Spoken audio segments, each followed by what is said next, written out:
All right, welcome everybody to the September 14, 2022 meeting of the East Bank Stadium Committee.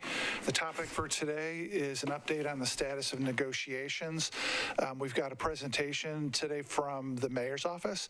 I'll let them introduce themselves and dive right in, and then we'll take questions after they've made the presentation. So, Mr. Wilcox, go for it. Sure. Do I need to do anything with the mic here, or should I just pick up? They're on. Just remember they're directional, and you need to be having your mouth facing toward it in order to pick it up well. All right. Appreciate the coaching there. Well, thank you, Councilman Mendez, and to the council members here today. Thank you for the opportunity to update you all on the Titans stadium negotiations. So, I'll let these folks introduce themselves quickly before we get started. Excuse me, Tom Cross with the legal department. Kelly Flannery, Finance Director. And our plan is to take you through a handful of slides that'll first cover some guiding principles that we are following as we evaluate any potential deal. Then Director Flannery will walk through an overview of Metro's debt management process, including a review of Metro's long-term debt profile, and then stadium financing considerations and goals. Following Director Flannery, Tom Cross will give a high-level overview of customary primary documents and approvals that we would expect to be included in a complicated transaction such as this one. Before I dive into some of our principles and deal guardrails, I do want to say up front that since we do not have a deal agreed to yet with the team, tonight we are unable to speak to the specifics of any proposals that have been offered, as certain commercial and legal issues are still being negotiated. I also want to acknowledge our state partners. The state put $500 million into their budget last legislative cycle, enabled a local increase to the hotel occupancy tax, and redirected state and local option sales tax for inside the stadium and the surrounding campus. Director Flannery will share a bit more about those revenue sources later in this presentation. So with that, I'll dive in.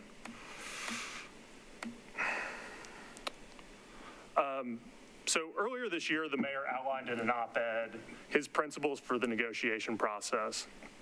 Building on that statement of principles here, we wanted to outline and reiterate some of the factors that Metro is considering in evaluating any new deal. Our first principle is to reduce the burden on Metro's general fund that the current lease imposes. We plan to do that in a couple of ways. First, to support any Metro contribution to stadium construction and maintenance, we'll look to leverage tourism and stadium-related funding sources. Furthermore, we are going to require that the team fund any stadium construction cost overruns. And finally, what we know today is that we have a lease in place that requires Nashville taxpayers to be on the hook for millions of dollars per year for stadium maintenance and improvements. That is an unfunded liability that comes straight out of the general fund, and in any new deal, we are going to eliminate the unfunded stadium capital maintenance liability and shift that responsibility to the team for ongoing maintenance. Second, the state is kicking in $500 million, as I mentioned, and the team will leverage private sources, including team cash, NFL loans, among other sources, to fund stadium construction if an enclosed stadium is approved. We have seen some speculation in the media that Metro's stadium construction contribution is going to be $1 billion. That is not accurate. While we are not prepared to share final numbers today, what we are committed to is that the Titans and private sources be the single largest funder of the stadium project.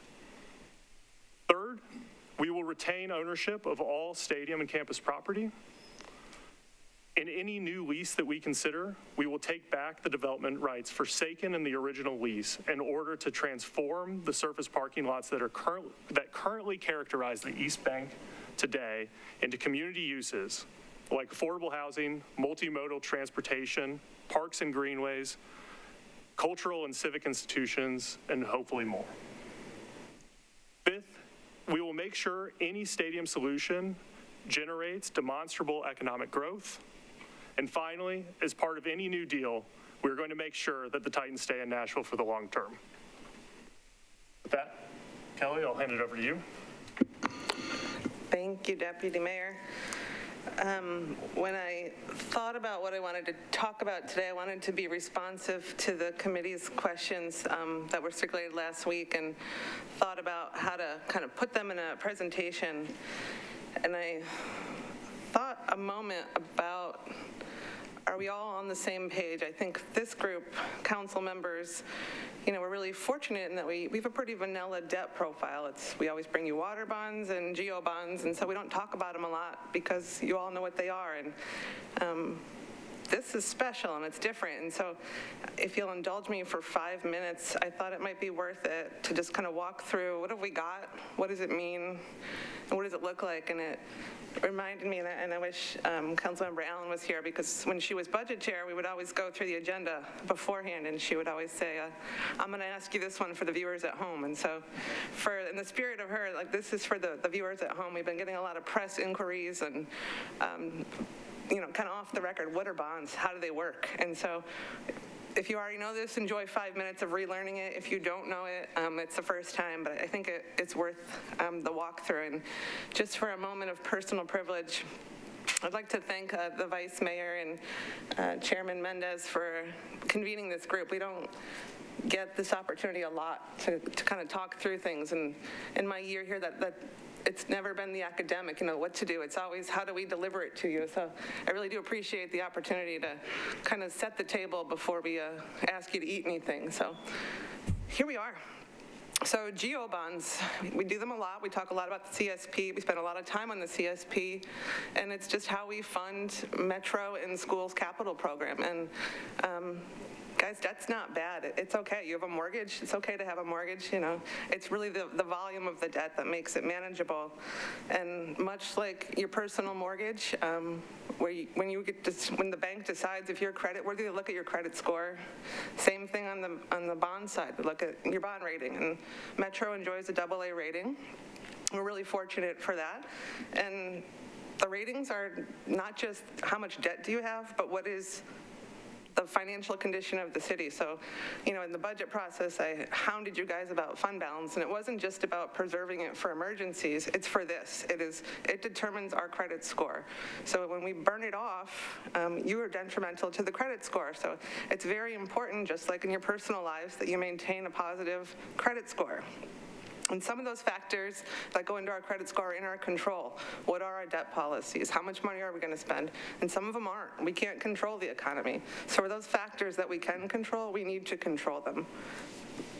And we do that by being prudent and responsible, and that's what we are doing in this transaction as well.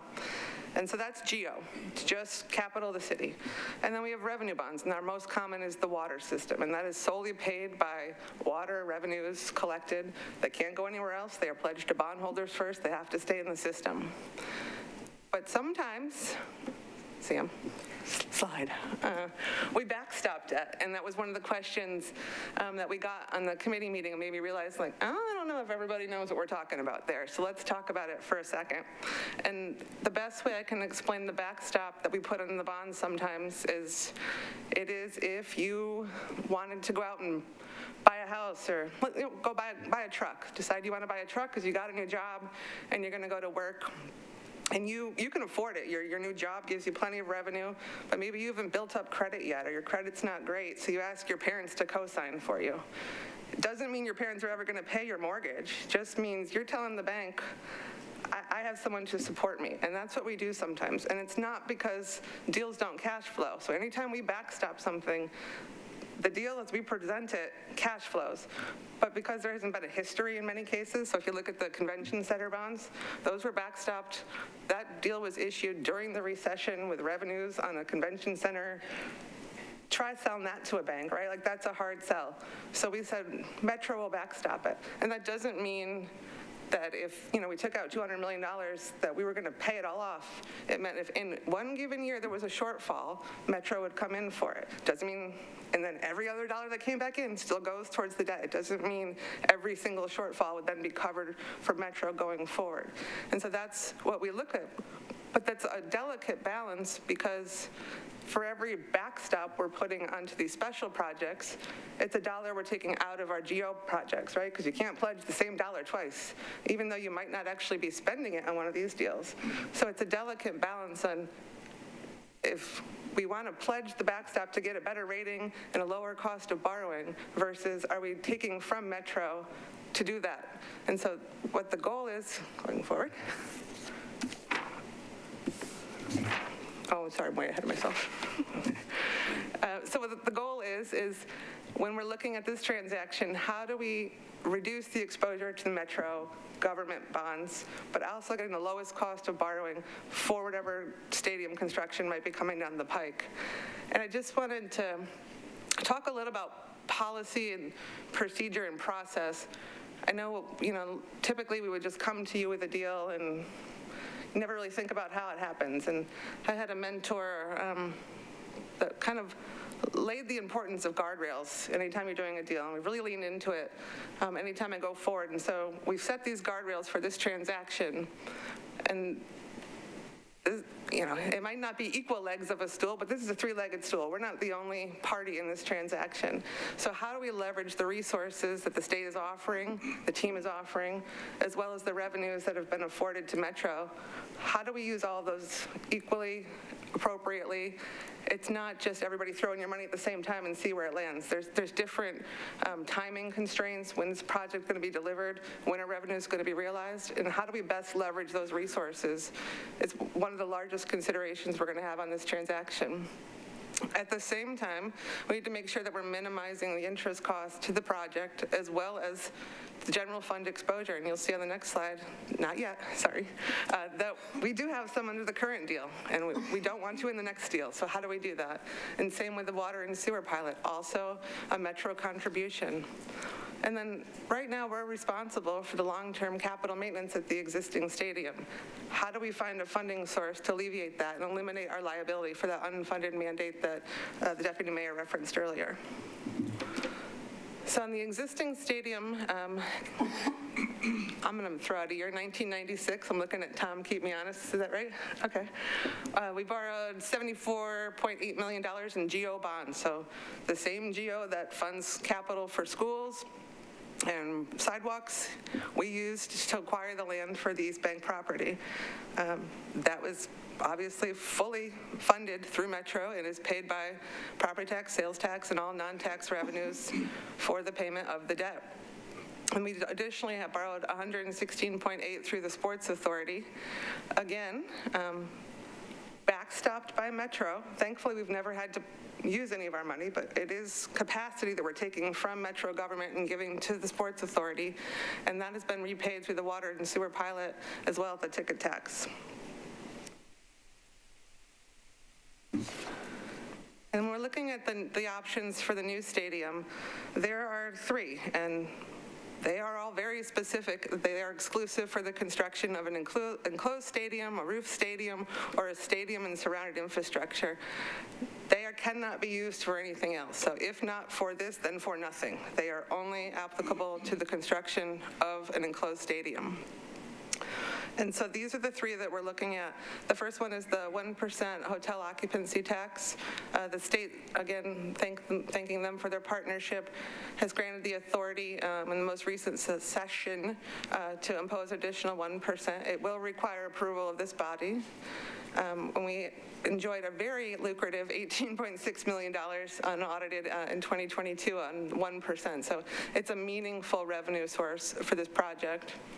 The in-stadium sales tax, it currently exists and it will continue to exist as long as the stadium has debt outstanding. What is difficult for this revenue source is the unknowns around it. So it is likely to be a very big contributor to our funding plan, But when you are talking about enclosing the stadium, all of a sudden you're introducing new projects and concerts and programming that didn't prior exist. And what is that revenue going to generate? And that's kind of the big unknown that we're trying to solve for. And so when we're modeling, it's a lot of stress testing around, if this, not that, what do we assume? So that's what's going on downstairs at the end of the hall all the time. And then there's the campus sales tax, which is the 130 acres that we've talked about. And there was some responses from questions that we got for council of whether or not we've designated any of that yet. And Mr. Cross will talk about that process going forward. And much like the other two, that is exclusively for the construction and maintenance of stadium and the related campus infrastructure. Next slide.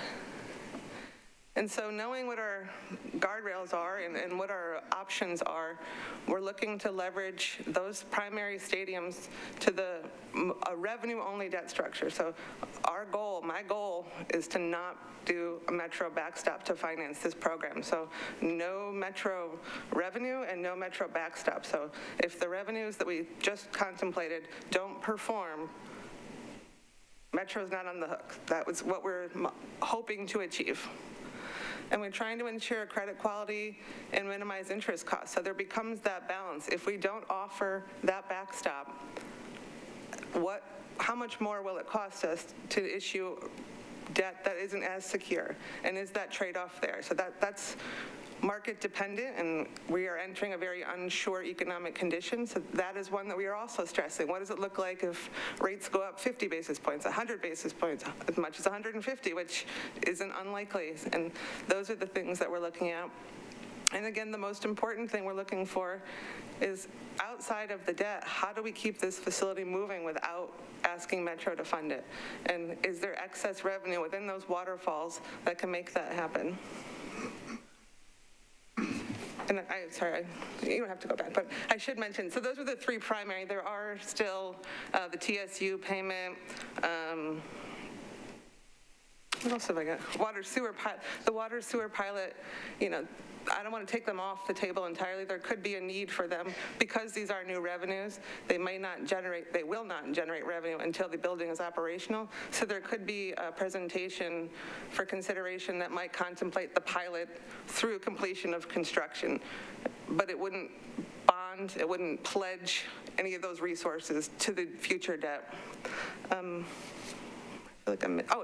Ticket tax, that obviously is still an animal out there that's going to continue to exist, but not a primary funding source. And for all the reasons I just said and all the unknowns, we have built a pretty robust team of helpers, because like I said, much like this isn't something you guys see every day, this isn't one we do every day. And to not have the industry experts in it is not to anyone's advantage. So Hilltop Securities has been Metro's financial advisor, advises on all of our GO revenue, but we knew we needed more than that. So we've retained Inner Circle Sports. They are a sports facility financing consultant. I think it is safe to say they've worked on every sport, both nationally and internationally, both on the owner side, the team side, as well as the issuer side. They are well-versed and very familiar with negotiating lease agreements, as well as creating financing plans. Same with Greenberg Traurig. They ironically are out of Houston, which is, how we all got here in the first place. So they're very familiar with the stadium and the team involved here. RC Elco is serving as a real estate consultant. As I mentioned, we have 130 acres sitting out there that, we're not real estate experts. So the team there is worked on similar financings and stadiums that are surrounded by real estates and how to activate them together. So relying on them, of course, Bassberry Sims, who has served as bond counsel for several years. And the to be identified is a feasibility consultant. We are modeling and testing, but we need someone external, independent, to come in and validate our assumptions. Do they really work? And we don't just need that for our own comfort. We will need that to sell bonds. So, because bondholders aren't just going to believe us. They will need it's much like an external auditor comes in and says, your numbers are right, this would be the same kind of thing. They will stress test, they will say, yeah, this number works, this number doesn't work, and it will be a bound document that will be part of the offering. When we go to market, we cannot go to market without it. And the other piece is an underwriter. We will need to select an underwriter that can help us structure the deal as well as sell it to the market. And so when we're looking at those teams, we're trying to put together people with experience in Nashville, diversity within the team, and just experience in the sports facility financing space. And we think when we get that and best practice and facility construction and development, that we're going to be able to bring back a pretty strong deal for you to contemplate.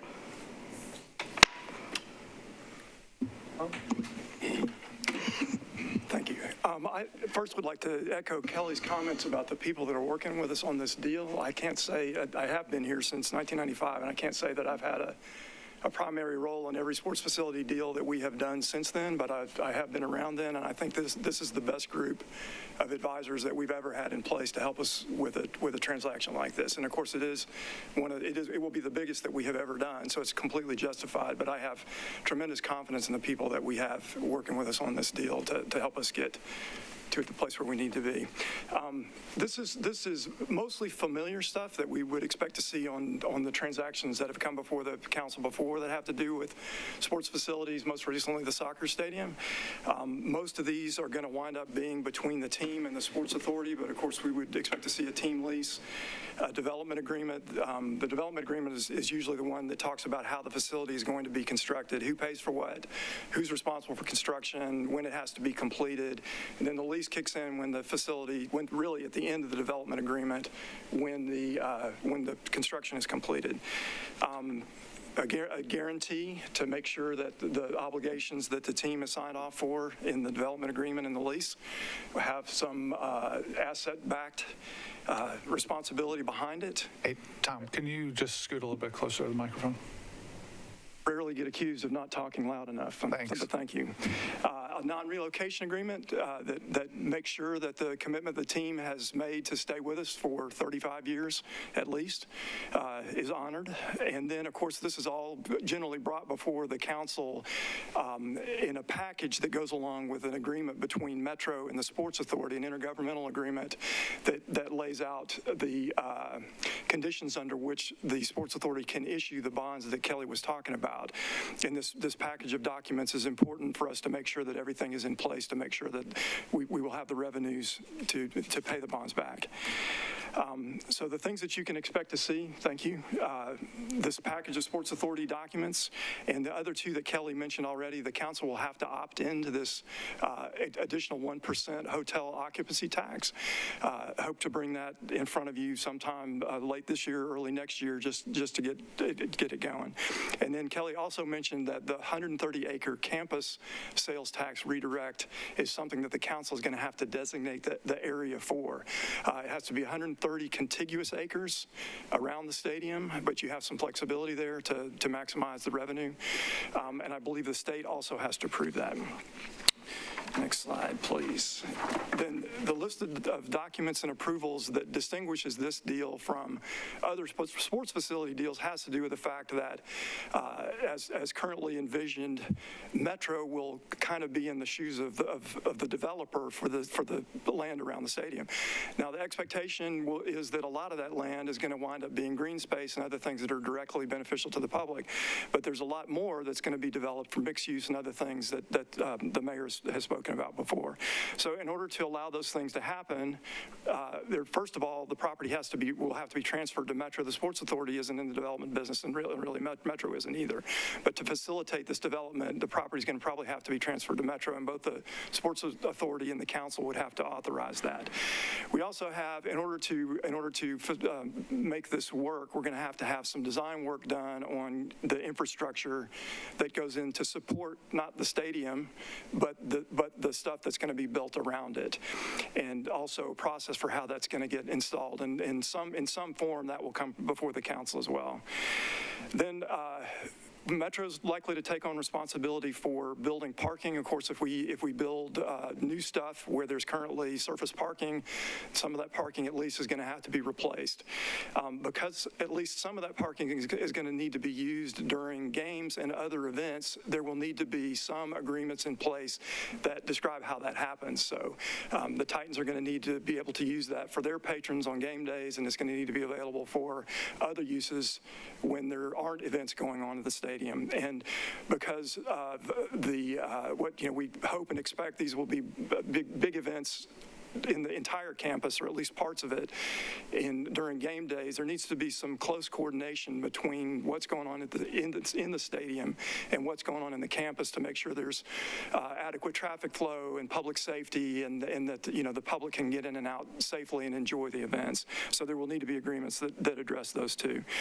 To tee all this up, because Metro is not in the development business either, we expect to solicit for one or more development partners, and we expect to ask council's approval to do that at some point, with some clear terms on what we expect the development to provide.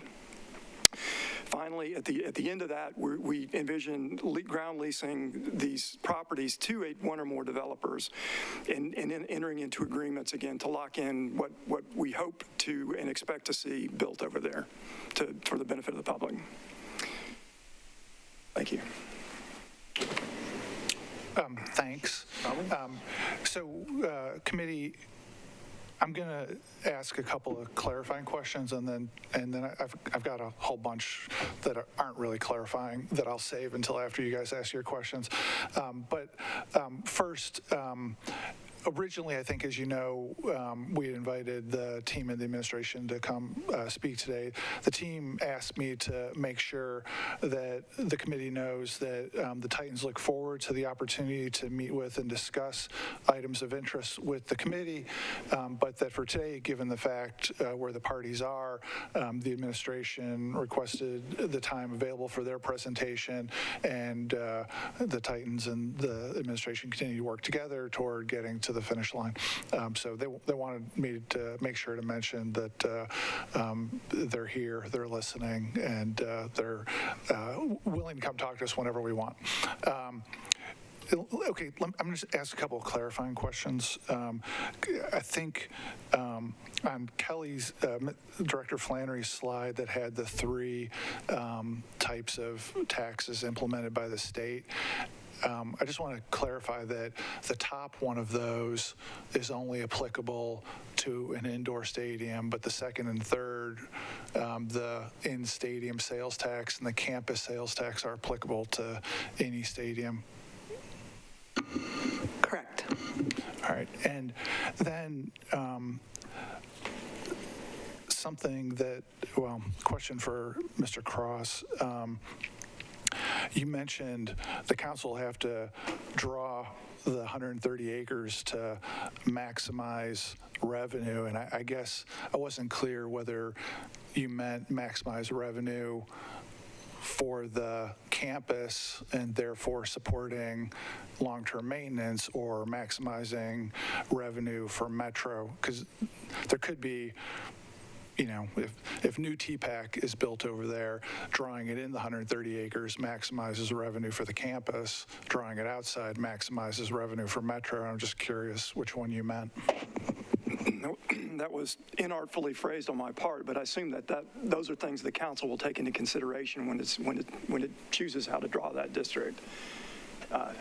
I guess we'll. You're right. There is a nuance there that there's more to it than necessarily maximizing. Just for the TV, make sure you can direct it to them so you're picked up by the mic. All right. You are correct that the council will need to take several things into consideration, some policy choices, and how to draw that district.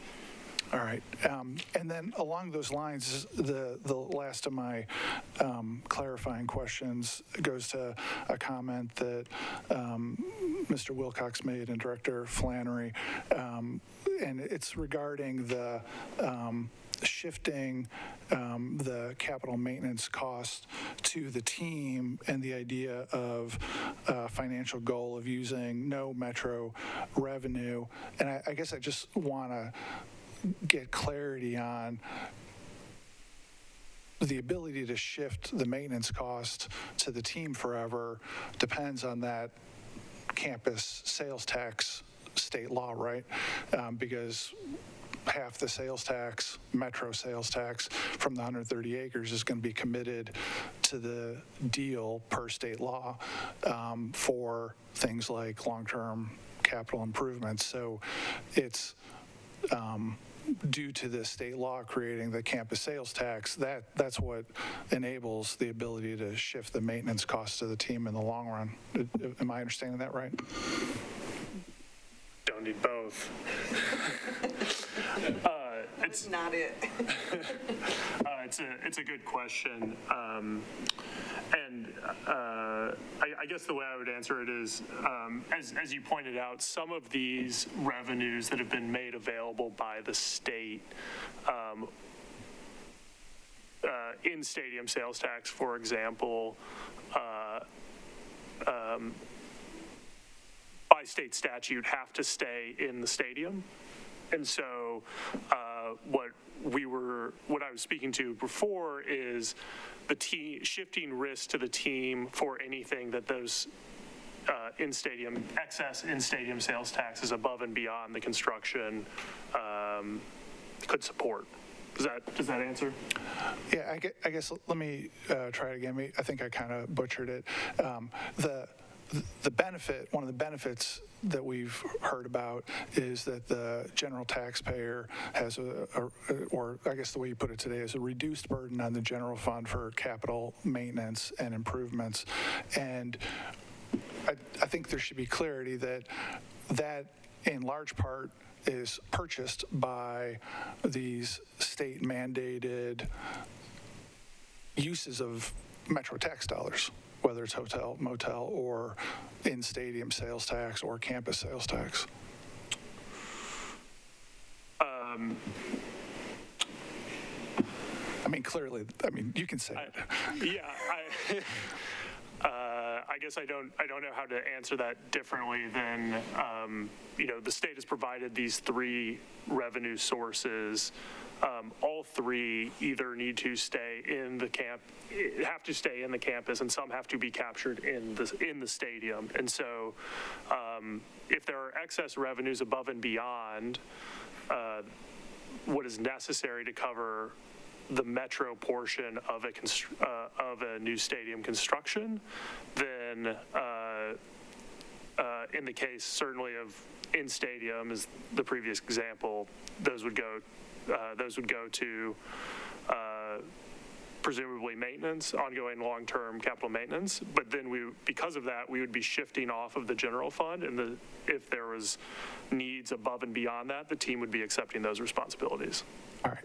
I'll leave my clarifying questions there. I saw. Hopefully they were clarified. No. I mean, I accept all the nuance in your answer is appropriate, but fundamentally, it's not no Metro revenue. There literally is Metro sales tax revenue that will be going in by virtue of the mandatory state laws that we can't do anything about. Yeah, we don't really have a choice on that. Yeah. So that was my only clarification. I saw Councilman Druffel first. Yeah, thanks. I saw that we have no Metro backstop for the bonds. Now, we're going to source bonds to pay for this, or how are we paying for this? Sure. So still negotiating, but what we've been asked to consider and what we're contemplating would be the Sports Authority issuing bonds that would not require a backstop from Metro at all. Now, those bonds, we pay those bonds as part of our Metro budget? No, they would be dedicated revenue sources of the Sports Authority, so it's not part of the annual budget process. So when we budget debt service in Metro budget in the general fund, that is just GO debt. Right.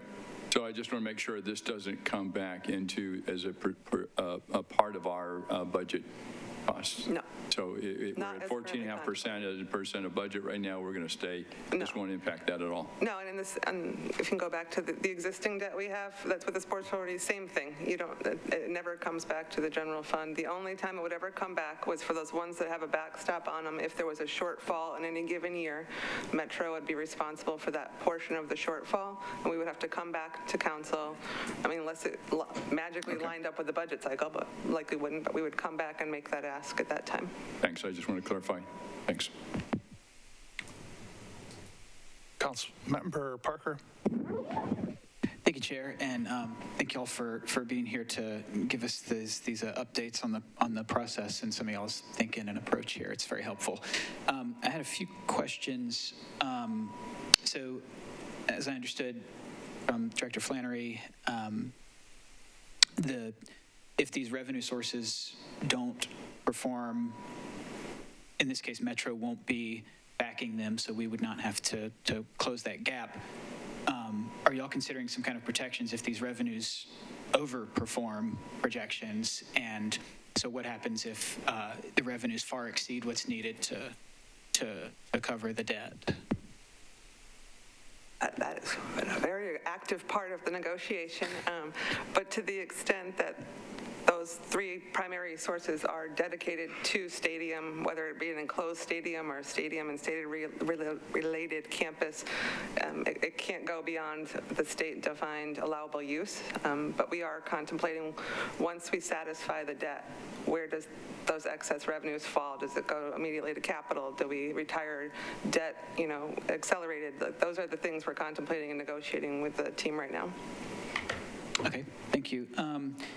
Also, just I noticed that in the thinking, obviously we don't have any real plan here, but in all the talking points and thinking, we're hearing that this would be a 50-year facility, which was how the original Nissan Stadium was contemplated. But it sounds like the non-relocation agreement is being negotiated at 35 years. I was just wondering the mismatch between building a very tenant and use-specific facility. Would we not want to match up that non-relocation period with the anticipated lifespan of this facility? So maybe be talking about a 50-year non-relocation agreement. The term of the lease is expected to be 35, so that's the duration of the non-relocation agreement. I mean, obviously, we'd like to build a facility that lasted for 500 years. That would be ideal. And this doesn't foreclose the possibility of us negotiating something to keep the Titans in the facility indefinitely. And I think and hope that is the Titans' expectation as well. Thank you. And the 35-year period. So when we saw the presentation that the team gave to the Sports Authority regarding their projected renovation costs of the existing Nissan Stadium facility, they sort of said, well, we think it's 900. I've been saying it 900 today, 900 tomorrow. So, to renovate the facility is 900 million, and then for the duration of the lease is another 900 roughly to equal 1.8 billion for renovation near and long term of the existing stadium. So if we're talking about 35 years, we've said, okay, maybe it's 2.2 billion to build a new domed stadium. In that 35-year, do we have any kind of projection of what those capital costs would be to maintain that facility for the 35-year duration of the lease? We don't have an exact number, but that is also part of these negotiations to make sure that obligation is adequately funded.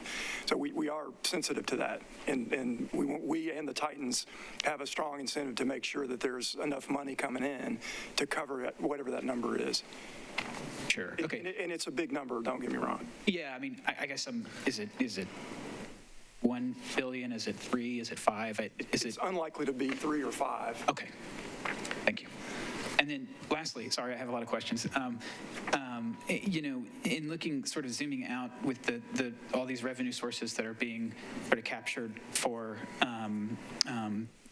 being proposed to be captured for to support the construction of this facility, and then sort of the broader East Bank stuff, is there contemplation of capturing property tax increment on the East Bank or on the campus or outside of sort of the Oracle footprint? We've already done that.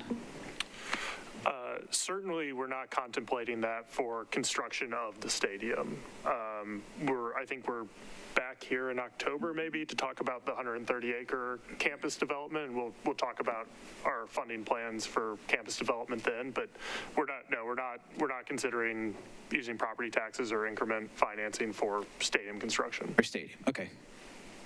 Okay, thank y'all so much. That's all the questions I have for now. Thank you. Councilman Withers, did you have your hand up? Councilmember Toombs, did you have anything? All right, then bear with me. I'm gonna. Deposition begins. So, Director Flannery, you talked about, and I guess a couple of you talked about the non-relocation. Can you talk about, for the public, the importance for a sports facility to have a firm commitment from the user that they'll keep using it for the term, the intended term of the lease? Why is that important? So and maybe the deputy mayor can opine beyond this, but from a finance perspective, it is very important if we move forward with this transaction and we issue debt, we are committing to bondholders for a period of likely 30, maybe 35 years that the revenue will be available. And if we, in this case, Sports Authority, were to default because the revenues didn't come in, not only does that impact the existing project and bondholders will be very angry, but it also puts any future projects in peril because no one's going to borrow money from somebody that was just defaulted on something. And we also have, as we saw on the previous slide, I guess, 3 or 4 deals that are still outstanding on Sports Authority. And bonds, much like corporate bonds, trade, and they're not something that you buy and you hold. And so that impacts the trading of our bonds, and it very well could be a reflection, even though we hopefully wouldn't have the backstop on it, it is not something that wouldn't be noted in our Metro credit analysis as well by rating agencies. If one of our conduit or component units were to default, especially in a material way where there's no team at all, I mean, that's incredibly impactful to revenues. There would likely be impact to the Metro rating as well, I would expect. And so if a user of a sports facility won't commit in writing to use the facility for the full lease term, would you consider that a financial red flag?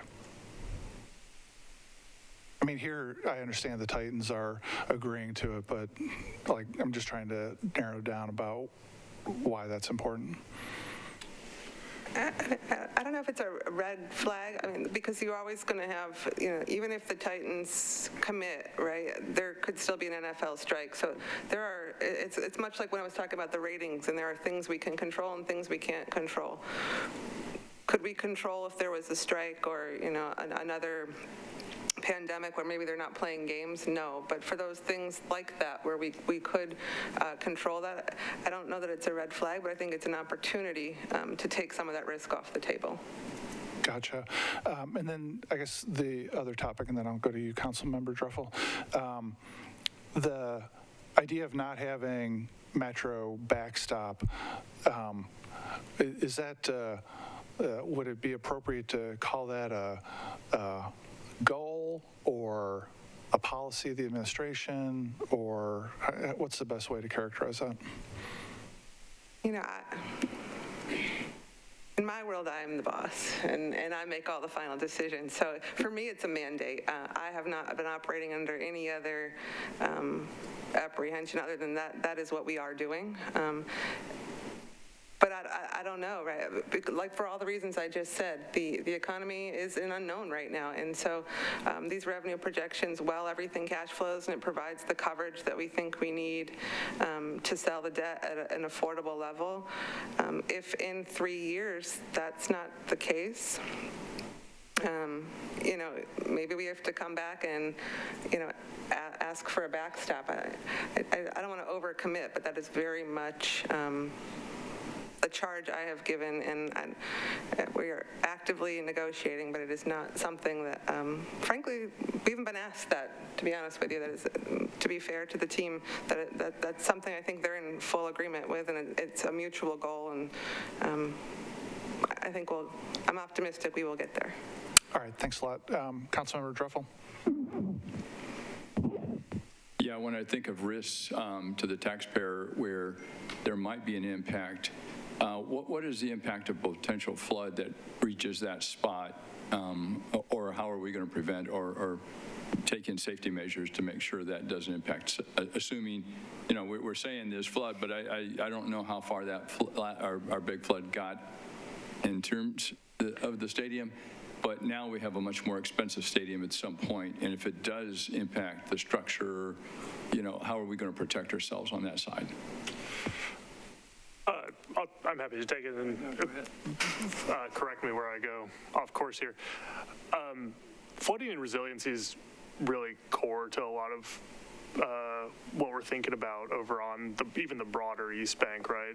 Right. I'm sure you've seen the planning document. There's a whole chapter dedicated to respecting the river and adding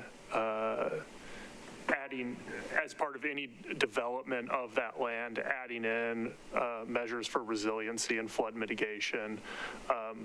In fact, one thing, when Director Kempf was here, I think she mentioned this as well.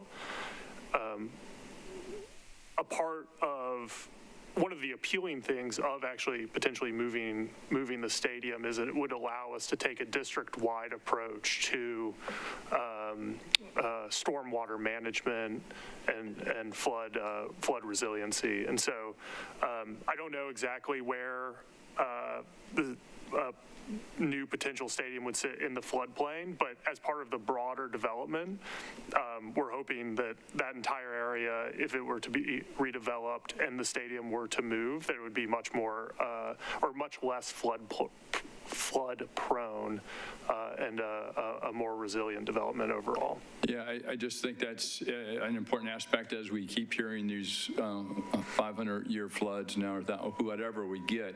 If we get it, that puts us back in, because then you can't use the stadium, then all of a sudden we're back at risk, potentially paying. I don't know what their chances are, but I do think that's something should be under serious consideration as we do this. Because again, you got 130 acres that will, could be at risk also. So you lose revenue sources and all across the board. So I just want to make sure that's part of the planning and pretty seriously done. Thank you. Yeah, no, just to follow on, I mean, we absolutely agree with you, and it actually doesn't really matter if you build a new stadium or renovate the current one. If we were to spend $1.8 billion on the current one, we also don't want it to flood. And so planning has been working with Sherwood Design, which is a nationally recognized sustainability and resiliency consulting firm, and they were the subcontractor that informed the resiliency plan on the East Bank. And so it's very much something that we've been keeping in mind. Did you have anything to add? No, except to say that the Titans are doing some design right now, and I feel certain that they're taking the flooding characteristics of the site into account as they do that. There are measures you can take to harden the facility and help to protect yourself against the possibility that we're all hoping to avoid. Yeah, since the flooding concept came up, I'll share. I have no scientific knowledge on this, but I've seen the pictures in the plannings, East Bank Imagine the East Bank, I think it was called a couple weeks ago. And there's one image in there that is an aerial of the flood that shows the entire 330 acres underwater, with the exception of where a new stadium footprint would go. And I am, like, the time isn't right now, but before we get around to voting, like, to me, I hear like flood management, flood mitigation, and I imagine that image of the entire 330 acres underwater, except for one part of a parking lot. And I think there's only so much mitigation you can do when the whole thing's underwater. And I know people are working hard on that. And since it came up, it's just an opportunity to say, I am looking at some point to see common sense, like just having, 50 acres green space when the whole thing was underwater before, it doesn't compute for me. And I know the time's not right yet, and I'm just mentioning that I'd like to see that when the time comes. If I may add on to that, it's a really good flag, and I think we can acknowledge in the Imagine East Bank plan, planning suggests that there is going to be significant residential housing on the East Bank, and so that picture scares me too. We should acknowledge that if we were to actually reimagine the East Bank and build this, there are going to be more valuable assets over there than a new enclosed stadium that we are going to be highly interested in protecting. So. Thanks. And I know that's a work in progress. So thank you, Council Member, for flagging it. Thanks for the response. Anybody else have questions for the group? All right. Thanks a lot for coming today. And we've got just a couple of wrap-up business things to cover. Y'all can stay there, or you can step away, either way. All right. So committee, the first batch of questions from council members and the responses went online today. So it's on the East Bank Stadium Committee website under topics, and it's a whole bunch of questions and answers. I think we've talked about if any of the responses prompt further questions, bring them on. All council members are, through the entire process, through the very end, are invited to send questions to Danielle Godin in the council office. They're being collected there, and now that we've got the first batch up, periodically it'll be updated with additional questions. So those are online. I tweeted out the link, but you should be able to find it just by Googling East Bank Stadium Committee resources and find it. And then the other thing to talk about is the schedule of future committee meetings was keyed off of the expectation, and maybe I got the horse in front of the cart in thinking there'd be deal terms announced. I don't want to put that on the mayor's office or the team. I thought that would happen today, and we scheduled the subsequent meetings. But my view, and I'm interested in feedback, is that I think it's premature to have meetings about those other topics without knowing what the deal terms are. And I'm interested if people agree or disagree with that. Council Member Druffel. I agree. I'd rather get more information, be ready, and then manage and schedule around that. So totally agree. All right. Council Member Parker. Thank you. My thoughts on that, I haven't thought through, there was kind of a list of approvals that will come before council on one of those slides, and I haven't really thought through what those would entail. Are these resolutions? Are these 3 reading ordinances? But I think that whatever form it takes, I'm hoping that, this is not something that's going to appear in the administration legislation packet and then be expected to be voted on at the following meeting. So I don't know, I'm just trying to, if someone from the administration could let us know, is there going to be, because as you said, we don't know when we'll know the terms. We're trying to schedule meetings. So, can there be some kind of agreement or understanding that there will be a time period from when this is announced to when council will be expected to take it up? Yeah, I'll let them speak for themselves, but they've been, both the team and the administration have expressed to me that there's no attempt to ambush or give us the rush.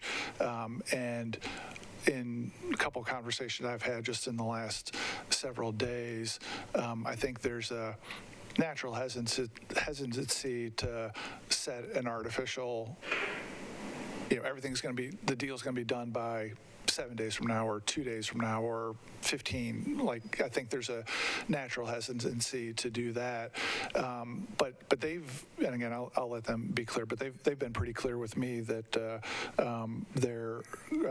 they like this process and are happy to let it play out. Somebody want to take that? Sure, Mike. Well, What's that? I think you said it well. All right, Mr. Jamin says I said it well, so I'll take that as an agreement with the way I said it.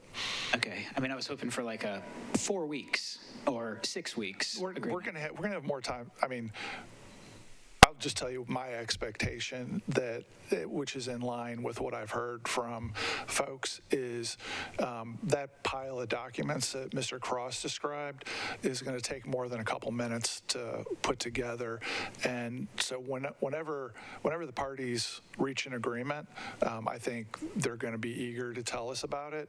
And at that point, it's going to take a while to draft documents. And when I say a while, I would be stunned based on conversations if we got legislation within 30 days of when they announce terms, and that should give us time to have the lineup of meetings that we had in the context of knowing the terms, and also time to conduct the public hearings. And everything I just said is consistent with what I've had private conversations with both sides with, and I think they embrace that. And if anybody felt differently, I'm sure somebody from the team or somebody from the administration would be standing up right now and saying, "You're wrong, Mendez." Oh, that's helpful. Thank you. Sure. Anybody else?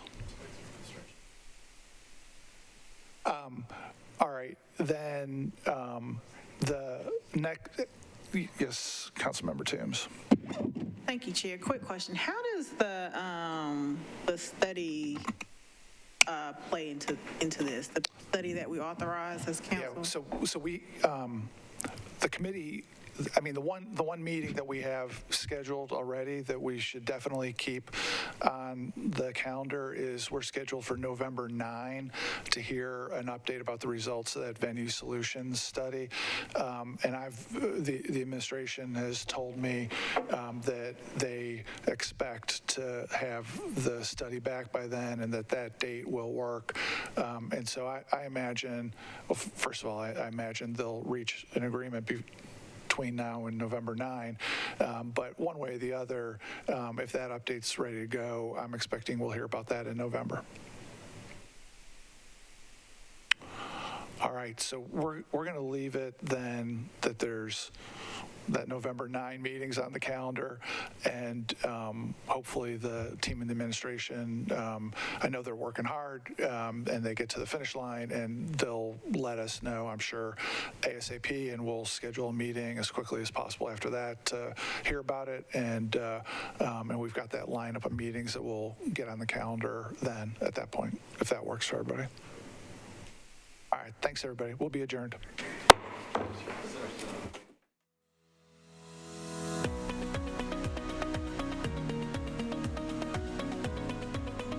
This has been a service of the Metro Nashville Network.